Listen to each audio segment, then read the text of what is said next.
Hello viewers, আশা রাখি সবাই ভালো আছেন। চলে আসলাম আজকে আমরা নতুন আরেকটি ভিডিও নিয়ে আলোচনা করতে। আমরা সবাই চাই যে ভালো স্টকগুলো আপনার বেছে ইনভেস্টমেন্ট করার জন্য, এবং ভালো স্টক থেকে অবশ্যই আশা থাকে যে ভালো কিছু রিটার্নের জন্য।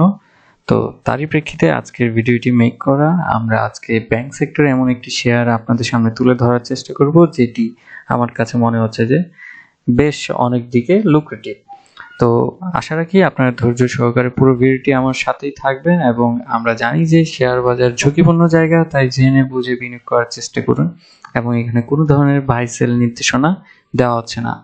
আজকে আমরা ব্যাংক সেক্টরে এমন একটি শেয়ার আপনাদের সামনে তুলে ধরার চেষ্টা করব, সেটি হচ্ছে গিয়ে প্রিমিয়ার ব্যাংক। কেন আমি প্রিমিয়ার ব্যাংক নিলাম তার প্রধানত কারণ হচ্ছে যে, প্রথমত আমরা যদি দেখি যে প্রিমিয়ার ব্যাংক বিগত এক বছরের মধ্যে লোয়েস্ট তার হচ্ছে যে প্রাইসিং ছিল 12 টাকা 30 পয়সা, কিন্তু বর্তমানে যে প্রাইসটি চলছে 13 টাকা 50 পয়সা। তার মানে এক বছরের মধ্যে বর্তমানের প্রাইসের তুলনায় 80 পয়সার একটা গ্যাপ আছে, এবং হাইস্ট চলেছিল সেটি 18 টাকা পর্যন্ত। এবং এই কোম্পানিটির আমরা অলরেডি দেখতে পাচ্ছি যে তাদের ইপিএস 2 টাকা 54 পয়সায় গিয়েছে। তো হোপফুলি এবছর তাদের ইপিএসটা 3 টাকা ক্রস করার সম্ভাবনা রয়েছে। এবং আরেকটি যেটি বিষয় আছে, তাদের পি রেশিও যেটি খুবই একটা সহনশীল অবস্থায় রয়েছে এবং খুবই লুক্রেটিভ, সেটি হচ্ছে 3.99%। এবং আরেকটি যেটি আমরা যদি খেয়াল করি, তাদের বিগত কিছুদিন যাবতের লাস্ট 2 ইয়ার্সের যদি প্রফিট দেখি, তাহলে দেখা যাবে যে 2020 সালে যেখানে 200 কোটি টাকার উপর প্রফিট করে, এবং 2021 সালে গিয়ে সেটা দাঁড়ায় গিয়ে আপনার প্রায় 328 কোটির পর্যন্ত। এবং হচ্ছে যে বিগত লাস্ট 2 ইয়ার্সে আমরা দেখতে পাই যে তাদের ডিভিডেন্ড ইল্ডটাও বাড়তে থাকে, এবং পাশাপাশি যেটি হচ্ছে গিয়ে ডিভিডেন্ড সংখ্যাটাও বাড়তে থাকে। এবং আরেকটি বিষয় যেটি হচ্ছে যে আমার কাছে সবচেয়ে ভালো লেগেছে, বিগত এক বছরের মধ্যে দেখা যাচ্ছে যে পাবলিকের হাত থেকে শেয়ারের সংখ্যাটা কমে আপনার ইনস্টিটিউটের হাতে শেয়ারের সংখ্যাটা বৃদ্ধি পাচ্ছে।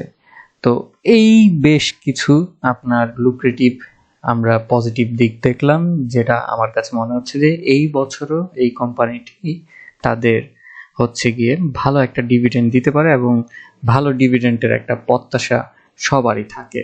এবং সব মিলিয়ে আমার কাছে মনে হচ্ছে যে এ বছরও তাদের হচ্ছে যে 300 কোটি টাকার উপরে প্রফিট সম্ভাবনা রয়েছে।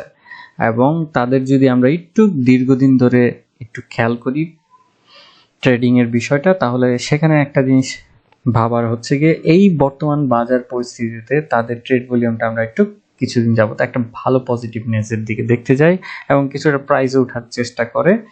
যদিও প্রাইস বেসিক্যালি ব্যাংকের উঠে আপনার এপ্রিল অথবা মে মাসের দিকে, তো সে কারণে আমার কাছে মনে হচ্ছিল যে এই ব্যাংকটি সামনে বেশ ভালো করার হয়তো সম্ভাবনা থাকার সম্ভাবনা রয়েছে। তো এই ছিল আজকে প্রিমিয়ার ব্যাংক নিয়ে আলোচনা। আশা করি আপনারা কিছুটা হলেও উপকৃত হবেন, এবং আমি আবারও বলছি, শেয়ার বাজার ঝুঁকিপূর্ণ জায়গা, কখনোই আমার কথাতে ইনফ্লুয়েন্স হয়ে ইনভেস্টমেন্ট কিংবা বাই সেল করতে যাবেন না। পুরো ডিসিশনটা নিজে নেওয়ার চেষ্টা করুন। আজকে এতটুকুই, ভালো থাকুন, ধন্যবাদ।